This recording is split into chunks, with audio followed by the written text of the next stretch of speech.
पंजाबी खबरों के इस खास बुलेटिन पंजाब इस वेले देख रहे दर्शकों का स्वागत है। मैं जगदीश संधू। बुलेटिन की शुरुआत करते हैं पंजाब प्रदेश कांग्रेस कमेटी के प्रधान नवजोत सिंह सिद्धू की श्री करतारपुर साहिब की यात्रा तो। नवजोत सिंह सिद्धू अज श्री करतारपुर साहिब के लांघे राही गुरुद्वारा साहिब दे विच पहुंचे, जिथे वो नतमस्तक होए अते श्री गुरु नानक देव जी के अगे नतमस्तक होकर उन्होंने धन्नवाद किया। इस मौके सिद्धू ने मीडिया नाल गलबात करते हुए कहा कि दोहां देशों के लोग इस मुकद्दस जगह ते आके नतमस्तक होंदे ने ते बाबे नानक दा आशीर्वाद लैंदे ने। इस मौके नवजोत सिंह सिद्धू ने भावक होंदियां दोहां देशों के लोगों के विच आपसी सांझ की गल कीती अते उन्होंने कहा कि दीवारां तां दोहां देशों के दरम्यान जरूर ने, पर इन्हां दीवारां दे विच दरवाजे ते खिड़कियां होणियां बहुत जरूरी ने। भाव कि दोहां देशों के लोगों का आपस दे विच भाईचारा ते मिलवर्तन बहुत जरूरी है। मैं आके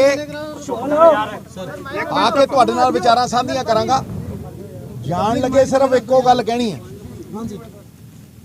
मुर्शद अपने दे दर ते मंगण आया इहो मुराद, साडी झोली पा साईयां अमन ते इतिहाद। जीवन सब मावां दे बचड़े बापूआं दे दिल शाद, ते अमन शांति ते आपसी भाईचारे दी बाबे नानक दी विचारधारा सदा रहे आबाद। जिंदाबाद जिंदाबाद जिंदाबाद। गुरुद्वारा श्री करतारपुर साहिब विखे मत्था टेक के वापस परते नवजोत सिंह सिद्धू ने भारत पहुँच के एक प्रैस कॉन्फ्रेंस को संबोधन किया। इस प्रैस कॉन्फ्रेंस राही नवजोत सिंह सिद्धू ने दोहां देशों विचकार प्यार ते सद्भावना की गल की है। नवजोत सिंह सिद्धू ने कहा कि दोहां देशों के चंगे वपारक संबंधों के नाल दोवां देशों को फायदा होवेगा अते दोवें देशों के लोगों की आर्थिक हालत भी सुधरेगी अते पंजाब का खास तौर पर इस दे नाल फायदा होवेगा। इस मौके नवजोत सिंह सिद्धू ने आपसी प्यार ते भाईचारे की गल भी की है। हवावां च खुशियां ने, हर बंदा उस धरती दे उत्ते एक मुस्कान लैके एक नवीं उमंग तरंग, जिवें कोई नवा सूरज उदय होया हुंदा है, उस तरह की खुशी दे विच है। नवीं सवेर दी उमंग च है। लांघा खुलिया, मैं शुकराना करदा। पहला बनिया सी उदों भी शुकराना कीता सी। ताड़ी दो हत्थां नाल वजदी है। साडे प्राइम मिनिस्टर साहब नरेंद्र मोदी जी और उधरले पासे इमरान खान साहब, ये दोवां दे एफर्ट्स दे नाल अज फिर 12 करोड़ नानक नाम लेवा उत्थे जाके मत्था ला के 21 पुश्तां तरदियां ने। एक सकारात्मक ऊर्जा अपने चानन मनारे तो सेध लैके आउंदे आ।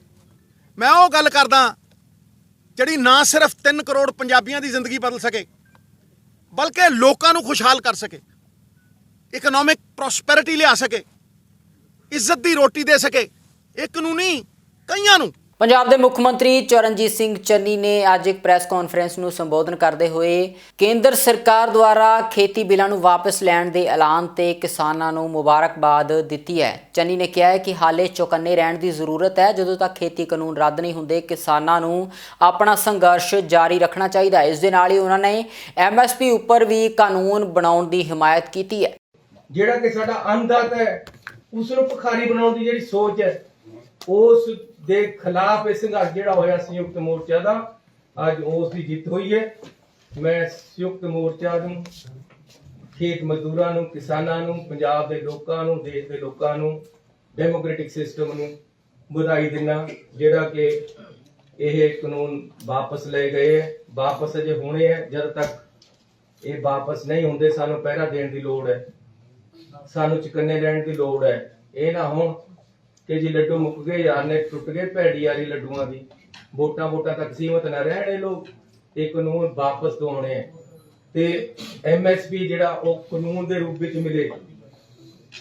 ते मैं बेनती करना चाहुंदा कि सरकार पंजाब दे विच किसान हितैषी है, मजदूर हितैषी है, हर वर्ग दे नाल ऐसी मिल के चलना चाहते हैं। ते जिहड़े किसान मैं पहला ऐलान कर चुकिया ਇਹਦੇ ਵਿੱਚ ਸੰਘਰਸ਼ ਦੇ ਵਿੱਚ ਸ਼ਹੀਦ ਹੋਏ ਆ। ਇਹ ਕੋਈ ਮੈਂ ਅੱਜ ਨਹੀਂ ਕਹਿ ਰਿਹਾ, ਮੈਂ ਪਹਿਲੇ ਦਿਨ ਤੋਂ ਕਹਿ ਰਿਹਾ, ਤੇ ਅਸੀਂ ਦੇ ਵੀ ਰਹੇ ਨੌਕਰੀਆਂ। ਅਸੀਂ ਸਾਰਿਆਂ ਨੂੰ ਉਹਨਾਂ ਨੂੰ ਇੱਕ ਪਰਿਵਾਰ ਨੂੰ ਨੌਕਰੀ ਦੇ ਰਹੇ। 2022 ਦੀਆਂ ਵਿਧਾਨ ਸਭਾ ਚੋਣਾਂ ਨਜ਼ਦੀਕ ਨੇ, ਇਸ ਨੂੰ ਲੈ ਕੇ ਮੁੱਖ ਮੰਤਰੀ ਚੰਨੀ ਵੀ ਲਗਾਤਾਰ ਸਰਗਰਮ ਨਜ਼ਰ ਆ ਰਹੇ ਨੇ। ਮੁੱਖ ਮੰਤਰੀ ਚਰਨਜੀਤ ਸਿੰਘ ਚੰਨੀ ਬਟਾਲਾ ਪਹੁੰਚੇ, ਜਿੱਥੇ ਉਹਨਾਂ ਨੇ ਸ਼ੂਗਰ ਮਿਲ ਦਾ ਉਦਘਾਟਨ ਕੀਤਾ ਹੈ। ਇਸ ਮੌਕੇ ਸੰਬੋਧਨ ਕਰਦਿਆਂ ਚਰਨਜੀਤ ਸਿੰਘ ਚੰਨੀ ਨੇ ਕਿਹਾ ਹੈ ਕਿ ਪੂਰੇ ਮਾਝੇ ਇਲਾਕੇ ਨੂੰ ਉਹ ਇਸ ਸ਼ੂਗਰ ਮਿਲ ਦੇ ਸ਼ੁਰੂ ਹੋਣ ਦੀ ਵਧਾਈ ਦਿੰਦੇ ਨੇ। ਇਸ ਦੇ ਨਾਲ ਹੀ ਉਹਨਾਂ ਨੇ ਕਈ ਵਿਕਾਸ ਪ੍ਰੋਜੈਕਟਾਂ ਦੇ ਲਈ ਰਕਮ ਦਾ ਐਲਾਨ ਵੀ ਕੀਤਾ ਹੈ। ਮੈਨੂੰ ਖੁਸ਼ੀ ਹੈ ਕਿ ਜੇ ਅੱਜ ਆਪਾਂ ਬਟਾਲਾ ਸ਼ੂਗਰ ਮਿਲ ਦੀ ਐਕਸਟੈਂਸ਼ਨ ਦਾ ਨੀਂਹ ਪੱਥਰ ਰੱਖਿਆ।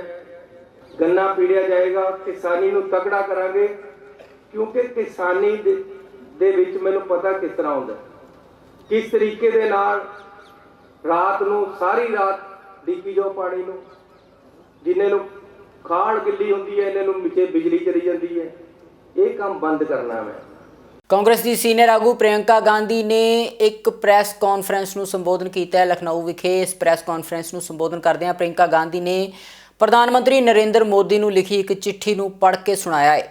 ਇਸ ਚਿੱਠੀ ਰਾਹੀਂ ਪ੍ਰਿयंका ਗਾਂਧੀ ਨੇ ਲਖੀਮਪੁਰ ਹਿੰਸਾ ਮਾਮਲੇ ਦੇ ਵਿੱਚ ਪ੍ਰਧਾਨ ਮੰਤਰੀ ਤੋਂ ਇਨਸਾਫ ਦੀ ਮੰਗ ਕੀਤੀ ਹੈ। ਇਸ ਦੇ ਨਾਲ ਹੀ ਖੇਤੀ ਕਾਨੂੰਨ ਵਾਪਸ ਲੈਣ ਤੇ ਉਹਨਾਂ ਪ੍ਰਧਾਨ ਮੰਤਰੀ ਦਾ ਧੰਨਵਾਦ ਕੀਤਾ ਹੈ ਤੇ ਕੇਂਦਰੀ ਮੰਤਰੀ ਅਜੇ ਮਿश्रा ਨੂੰ ਅਹੁਦੇ ਤੋਂ ਹਟਾਉਣ ਦੀ ਮੰਗ ਵੀ ਕੀਤੀ ਹੈ। आज प्रधानमंत्री जी लखनऊ आए हैं। उनकी पुलिस के आला अफसरों के साथ एक कॉन्फ्रेंस है। इस विषय में मैंने उनको एक पत्र लिखा है। आपके माध्यम से मैं उस पत्र को देश और प्रदेश के सामने रखना चाहती हूँ। आदरणीय प्रधानमंत्री जी नमस्कार। लखनऊ आगमन पर आपका स्वागत। कल आपने 3 काले कृषि कानूनों को किसानों पर थोपने के अत्याचार को स्वीकार करते हुए उन्हें वापस लेने की घोषणा की। मैंने अखबारों में पढ़ा है कि आज आप लखनऊ में होने वाली डीजीपी कॉन्फ्रेंस में देश की कानून व्यवस्था संभालने वाले आला अधिकारियों से चर्चा करेंगे। लखीमपुर किसान नरसंहार में अन्नदाताओं के साथ हुई क्रूरता को पूरे देश ने देखा। आपको ये जानकारी भी है कि किसानों को अपनी गाड़ी से कुचलने का मुख्य आरोपी आपकी सरकार के केंद्रीय गृह राज्य मंत्री का बेटा है। राजनीतिक दबाव के चलते इस मामले में उत्तर प्रदेश सरकार ने शुरुआत से ही न्याय की आवाज़ को दबाने की कोशिश की है। माननीय उच्चतम न्यायालय ने इस संदर्भ में कहा है कि सरकार की मंशा देखकर लगता है कि सरकार किसी विशेष आरोपी को बचाने का प्रयास कर रही है। महोदय, मैं लखीमपुर के शहीद किसानों के परिजनों से मिली हूँ। वे असहनीय पीड़ा में हैं। सभी परिवारों का कहना है कि वे सिर्फ अपने शहीद परिजनों के लिए न्याय चाहते हैं और केंद्रीय गृह राज्य मंत्री के पद पर बने रहते हुए उन्हें न्याय की कोई आस नहीं है। लखीमपुर किसान नरसंहार मामले में जांच की हालिया स्थिति उन परिवारों की आशंका को सही साबित करती है। देश की कानून व्यवस्था के जिम्मेदार गृह मंत्री श्री अमित शाह जी एवं उत्तर प्रदेश के मुख्यमंत्री श्री योगी आदित्यनाथ जी आपके उसी मंत्री के साथ मंच साझा करते हैं। आप देश के प्रधानमंत्री हैं। आप देश के किसानों के प्रति अपनी जिम्मेदारी अच्छी तरह से समझते हैं। हर देशवासी के लिए न्याय सुनिश्चित करना प्रधानमंत्री का कर्तव्य ही नहीं, उनका नैतिक दायित्व भी है। कल देशवासियों को संबोधित करते हुए आपने कहा कि सच्चे मन और पवित्र हृदय से किसानों के हित को देखते हुए कृषि कानूनों को वापस लेने का अभूतपूर्व निर्णय लिया गया है। आपने यह भी कहा कि देश के किसानों के प्रति आप नेक नियत रखते हैं। यदि ये सत्य है तो लखीमपुर किसान नरसंहार मामले में पीड़ितों को न्याय दिलवाना भी आपके लिए सर्वोपरि होना चाहिए। लेकिन केंद्र गृह राज्य मंत्री श्री अजय मिश्रा टेनी अभी भी आपके मंत्रिमंडल में अपने पद पर बने रहे हैं। यदि आप इस कॉन्फ्रेंस में आरोपी के पिता के साथ मंच साझा करते हैं तो पीड़ित परिवारों को स्पष्ट संदेश जाएगा कि आप अभी भी कातिलों का संरक्षण करने वालों के साथ खड़े हैं। यह किसान सत्याग्रह में शहीद 700 से अधिक किसानों का घोर अपमान होगा। अगर देश के किसानों के प्रति आपकी नीयत सचमुच साफ है तो आज अपने केंद्रीय गृह राज्य मंत्री के साथ मंच पर विराजमान मत होइए, उनको बर्खास्त कीजिए। देश भर में किसानों पर हुए मुकदमों को वापस लीजिए और सभी शहीद किसानों के परिवारों को आर्थिक अनुदान दीजिए। धन्यवाद। जय हिंद। ਦਿੱਲੀ ਵਿਖੇ ਅੱਜ ਕਿਸਾਨ ਜਥੇਬੰਦੀਆਂ ਦੀ ਇੱਕ ਅਹਿਮ ਮੀਟਿੰਗ ਹੋਈ ਹੈ। ਇਸ ਮੀਟਿੰਗ ਦੇ ਵਿੱਚ ਕਿਸਾਨ ਆਗੂਆਂ ਵੱਲੋਂ ਕੁਝ ਅਹਿਮ ਮੁੱਦਿਆਂ ਦੇ ਉੱਪਰ ਵਿਚਾਰ ਚਰਚਾ ਕੀਤੀ ਗਈ ਹੈ। ਕਿਸਾਨ ਆਗੂ ਹਰਿੰਦਰ ਸਿੰਘ ਲੱਖੋਵਾਲ ਨੇ ਜਾਣਕਾਰੀ ਦਿੰਦੇ ਦੱਸਿਆ ਹੈ ਕਿ ਕਿਸਾਨ ਅਜੇ ਆਪਣੇ ਸੰਘਰਸ਼ ਤੋਂ ਪਿੱਛੇ ਨਹੀਂ ਮੁੜਨਗੇ। ਜਦੋਂ ਤੱਕ ਸੰਸਦ ਦੇ ਵਿੱਚ ਕਾਨੂੰਨ ਰੱਦ ਨਹੀਂ ਕੀਤੇ ਜਾਂਦੇ, ਕਿਸਾਨ ਆਪਣਾ ਸੰਘਰਸ਼ ਜਾਰੀ ਰੱਖਣਗੇ। ਲੱਖੋਵਾਲ ਨੇ ਕੇਂਦਰ ਸਰਕਾਰ ਤੋਂ MSP ਤੇ ਗਰੰਟੀ ਕਾਨੂੰਨ ਬਣਾਉਣ ਦੀ ਮੰਗ ਕੀਤੀ ਹੈ ਤੇ ਨਾਲ ਦੀ ਨਾਲ ਇਸ ਸੰਘਰਸ਼ ਦੌਰਾਨ ਜਾਨਾਂ ਗਵਾਉਣ ਵਾਲੇ ਕਿਸਾਨਾਂ ਨੂੰ ਸ਼ਹੀਦ ਦਾ ਦਰਜਾ ਦੇਣ ਦੀ ਵੀ ਮੰਗ ਕੀਤੀ ਹੈ। ਉਹਨਾਂ ਨੇ ਕਿਹਾ ਹੈ ਕਿ ਕੇਂਦਰ ਸਰਕਾਰ ਸ਼ਹੀਦ ਪਰਿਵਾਰਾਂ ਨੂੰ ਨੌਕਰੀਆਂ ਦੇਣ ਦਾ ਵੀ ਪ੍ਰਬੰਧ ਕਰੇ। ਇਸ ਦੇ ਨਾਲ ਹੀ ਉਹਨਾਂ ਨੇ ਜਾਣਕਾਰੀ ਦਿੱਤੀ ਹੈ ਕਿ ਭਲਕੇ ਕਿਸਾਨਾਂ ਦੀ ਇੱਕ ਹੋਰ ਮੀਟਿੰਗ ਦਿੱਲੀ ਵਿਖੇ ਹੋਵੇਗੀ, ਜਿਸ ਦੇ ਵਿੱਚ ਕਈ ਅਹਿਮ ਵਿਚਾਰ ਚਰਚਾ ਕੀਤੀ ਜਾਵੇਗੀ।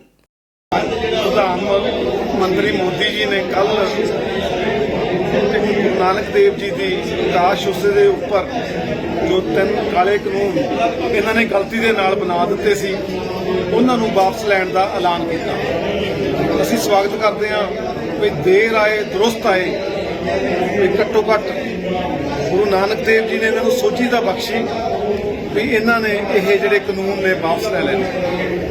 ਪਰ ਫਿਰ ਵੀ ਸਾਡੇ ਜਿਹੜਾ MSP ਤੇ ਗਰੰਟੀ ਦਾ ਕਾਨੂੰਨ ਆ, ਉਹਦੇ ਤੇ ਜੇ ਗੱਲ ਨਹੀਂ ਕੀਤੀ, ਉਹਦੇ ਲਈ ਅਸੀਂ ਇਹਨਾਂ ਨੂੰ ਬੇਨਤੀ ਕਰਾਂਗੇ ਵੀ ਆਉਣ ਵਾਲੇ ਦਿਨਾਂ ਦੇ ਵਿੱਚ ਸਾਡਾ ਬਿਜਲੀ ਵਾਲਾ ਕਾਨੂੰਨ, ਸਾਡਾ ਪਰਾਲੀ ਵਾਲਾ ਕਾਨੂੰਨ ਤੇ MSP ਤੇ ਲੀਗਲ ਗਰੰਟੀ ਦਾ ਕਾਨੂੰਨ ਉਹ ਸਾਨੂੰ ਬਣਾ ਕੇ ਦੇਣ ਤੇ ਅਸੀਂ ਇੱਥੋਂ ਆਪਦੇ ਮੋਰਚਿਆਂ ਤੋਂ ਚਲੇ ਜਾਵਾਂਗੇ। ਦੂਸਰਾ, ਸਾਡੇ ਭਾਵੇਂ ਅਸੀਂ ਮੋਰਚਾ ਜਿੱਤਣ ਦੀ ਖੁਸ਼ੀ ਆ, ਖੁਸ਼ੀ ਦੇ ਨਾਲ ਸਾਨੂੰ ਗਮ ਵੀ ਬਹੁਤ ਆ ਵੀ ਅਸੀਂ 700 ਕਿਸਾਨ ਸ਼ਹੀਦ ਕਰਾ ਦਿੱਤੇ ਆ।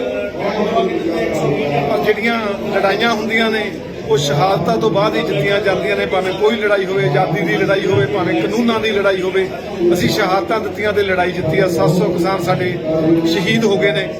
ਅਸੀਂ ਉਹਨਾਂ ਨੂੰ ਸ਼ਰਧਾਂਜਲੀ ਵੀ ਕਹਿੰਦੇ ਆ, ਨਮਨ ਕਰਦੇ ਆ, ਉਹਨਾਂ ਕਰਕੇ ਹੀ ਅਸੀਂ ਜਿੱਤਿਆ। ਤੇ ਪ੍ਰਧਾਨ ਮੰਤਰੀ ਨੂੰ ਵੀ ਕਹਾਂਗੇ ਵੀ 2 ਸ਼ਬਦ ਉਹਨਾਂ ਲਈ ਵੀ ਕਹਿਣ, ਉਹਨਾਂ ਨੂੰ ਸ਼ਹੀਦ ਦਾ ਦਰਜਾ ਦੇਣ, ਉਹਨਾਂ ਦੇ ਪਰਿਵਾਰਾਂ ਨੂੰ ਇੱਕ ਨੌਕਰੀ ਦੇਣ, ਉਹਨਾਂ ਦੀ ਮਾਲੀ ਮਦਦ ਜਿਵੇਂ ਅਸੀਂ ਪੰਜਾਬ ਸਰਕਾਰ ਤੋਂ ਕਰਾਇਆ 5 ਲੱਖ ਰੁਪਈਆ, ਕੇਂਦਰ ਸਰਕਾਰ 20 ਲੱਖ ਰੁਪਈਆ ਉਹਨਾਂ ਨੂੰ ਮਾਲੀ ਮਦਦ ਦੇਵੇ। ਤੇ ਫਿਰ ਅਸੀਂ ਅੱਜ ਜਿਹੜੀ 2 ਵਜੇ ਆ ਮੀਟਿੰਗ ਕਰਨ ਜਾ ਰਹੇ ਹਾਂ 32 ਜਥੇਬੰਦੀਆਂ ਪੰਜਾਬ ਦੀਆਂ। ਕੱਲ ਨੂੰ 11 ਵਜੇ ਇੱਕ ਸੰਯੁਕਤ ਕਿਸਾਨ ਮੋਰਚੇ ਦੀ ਮੀਟਿੰਗ ਕਰਾਂਗੇ, ਉਹਦੇ 'ਚ ਅਸੀਂ ਫੈਸਲਾ ਲਵਾਂਗੇ। ਅਸੀਂ ਚਾਹੁੰਦੇ ਹਾਂ ਵੀ ਕੱਲ ਨੂੰ ਹੀ ਪ੍ਰਧਾਨ ਮੰਤਰੀ ਦੁਬਾਰਾ ਜਿਹੜੀਆਂ ਸਾਡੀਆਂ ਗੱਲਾਂ ਨੇ ਇਹਨਾਂ ਦੇ ਧਿਆਨ ਦੇ ਕੇ ਫੌਰਨ ਤੌਰ ਤੇ ਲਾਗੂ ਕਰ ਦੇਵੇ। ਧੰਨ ਸਾਹਿਬ ਸ਼੍ਰੀ ਗੁਰੂ ਨਾਨਕ ਦੇਵ ਜੀ ਦੇ ਪ੍ਰਕਾਸ਼ ਪੁਰਬ ਦੀਆਂ ਸਮੂਹ ਸੰਗਤਾਂ ਨੂੰ ਲੱਖ ਲੱਖ ਵਧਾਈਆਂ ਹੋਵੇ। ਦੂਸਰਾ, ਜਿਹੜਾ ਕੱਲ ਜਿਹੜੇ ਆ ਗੁਰੂ ਮਹਾਰਾਜ ਦੀ ਅਪਾਰ ਬਖਸ਼ਿਸ਼ ਹੋਈ ਆ ਕਿ ਮੋਦੀ ਸਾਹਿਬ ਨੇ ਇਹ ਜਿਹੜਾ ਅਕਾਲੀ ਤੋਹਫਾ ਜਿਹੜਾ ਸੰਗਤ ਨੂੰ ਸਾਰੇ ਆਵਾਮ ਦੀ ਜਿੱਤ ਕੀਤੀ ਆ। ਔਰ ਇਹਦੇ ਵਿੱਚ ਅਸੀਂ ਸਾਰਿਆਂ ਨੂੰ ਹੀ, ਸਾਰੇ ਜਿੰਨੇ ਵੀ ਸਾਡੇ ਸੰਘਰਸ਼ੀ ਯੋਧੇ ਸੀ ਜਾਂ ਸਾਡੇ ਮਜ਼ਦੂਰ ਕਿਸਾਨ ਜਥੇਬੰਦੀਆਂ ਸੀ, ਅਸੀਂ ਉਹਨਾਂ ਨੂੰ ਸਾਰਿਆਂ ਨੂੰ ਵਧਾਈ ਦਿੰਦੇ ਹਾਂ। ਔਰ ਇਹ ਜਿੱਤ ਜਿਹੜੀ ਆ ਆਵਾਮ ਦੀ ਜਿੱਤ। ਸਭ ਤੋਂ ਪਹਿਲਾਂ ਤਾਂ ਗੁਰੂ ਨਾਨਕ ਦੇਵ ਜੀ ਦੇ ਗੁਰਪੁਰਬ ਦੀਆਂ ਸਾਰੀ ਸੰਗਤ ਨੂੰ ਬਹੁਤ ਬਹੁਤ ਵਧਾਈਆਂ। ਜੋ ਕੱਲ ਇੱਕ ਅੰਦੋਲਨ ਉਹ 1 ਸਾਲ ਤੋਂ ਜਿਹੜਾ ਦਿੱਲੀ ਦੀਆਂ ਬਰੂਹਾਂ ਤੇ ਚੱਲ ਰਿਹਾ ਸੀ, ਕੱਲ ਦੇਸ਼ ਦੇ ਪ੍ਰਧਾਨ ਮੰਤਰੀ ਵੱਲੋਂ ਜਿਹੜੇ ਉਹ ਕਾਲੇ ਬਿੱਲ ਬਣਾਏ ਗਏ ਸੀ, 3 ਕਾਨੂੰਨ ਉਹਨਾਂ ਨੂੰ ਵਾਪਸ ਲੈਣ ਦਾ ਐਲਾਨ ਕਰ ਦਿੱਤਾ ਗਿਆ ਆ। ਉਹਦੇ ਲਈ ਮੈਂ ਜਿੰਨੀ ਵੀ ਸਾਧ ਸੰਗਤ ਦੇਸ਼ਾਂ ਵਿਦੇਸ਼ਾਂ ਤੋਂ ਇਸ ਅੰਦੋਲਨ ਦੇ ਵਿੱਚ ਹਿੱਸਾ ਪਾਉਂਦੀ ਰਹੀ ਆ, ਚਾਹੇ ਸਾਡੇ NRI ਵੀਰ ਸੀਗੇ, ਚਾਹੇ ਸਾਡੇ ਉਹ ਮਜ਼ਦੂਰ ਭਰਾ ਸੀ, ਦੁਕਾਨਦਾਰ ਭਰਾ ਸੀ, ਚਾਹੇ ਸਾਡੇ ਲੰਗਰਾਂ ਵਾਲੇ ਸੀ, ਸਾਰਿਆਂ ਦਾ ਅਸੀਂ ਜਿਹੜੇ ਵੀ ਕਿਸਾਨ ਵੀਰ ਵੀ ਵਿੱਚ ਸਹਿਯੋਗ ਕੀਤਾ ਅੰਦੋਲਨ 'ਚ, ਅਸੀਂ ਸਾਰਿਆਂ ਦਾ ਤਹਿ ਦਿਲੋਂ ਧੰਨਵਾਦ ਕਰਦੇ ਹਾਂ। ਪੰਜਾਬ ਇਸ ਵੇਲੇ ਦੇ ਇਸ ਖਾਸ ਬੁਲੇਟਿਨ ਦੇ ਵਿੱਚ ਫਿਲਹਾਲ ਇੰਨਾ ਹੀ। ਫਿਰ ਤੋਂ ਮੁਲਾਕਾਤ ਹੋਵੇਗੀ। ਬਹੁਤ ਬਹੁਤ ਧੰਨਵਾਦ।